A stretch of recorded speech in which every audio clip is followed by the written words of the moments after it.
Բարություններ, կլսենք նաև Հովհաննես Ավետիսյանին, պարոն Ավետիսյան, ի վերջո Սրբազան հորը ձերբակալեցին, վերեցին քննչական կոմիտե, սպասում էիք այսպիսի զարգացումներ։ Դե իշխանությունները մենք նախորդիվ էլի մարդկանց էին ձերբակալել, ասում էինք, որ մեր ենթադրությունը նա է, որ իշխանությունները նոր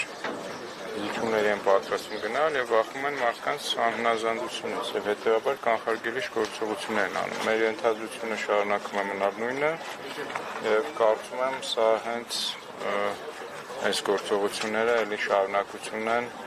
օրեր առաջ սկսված process-ի։ Պարոն Ավետիսյան, այդ քննչական կոմիտեն ինչ-որ ձայնագրություններ է հանրայնացրել, հասցրել եք ծանոթանալ եւ նաեւ հաղորդագրություն, թե ինչու է այս գործընթացը մեկնարկել։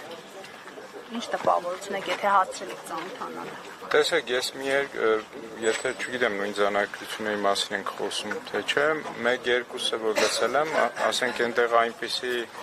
զրույցներ են, որ ես ինքս երբ մենք խոսել ենք օրինակ պայքարի մասին, խաղաղանազանդության գործողություններ,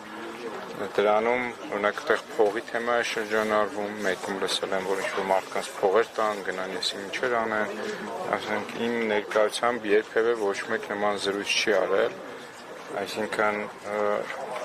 երբևէ մենք Սրբազան հոր հետ որևէ չգիտեմ վնաս տալու, որևէ բռնություն կիրառելու, ապօրինություն անելու, որևէ նմանատիպ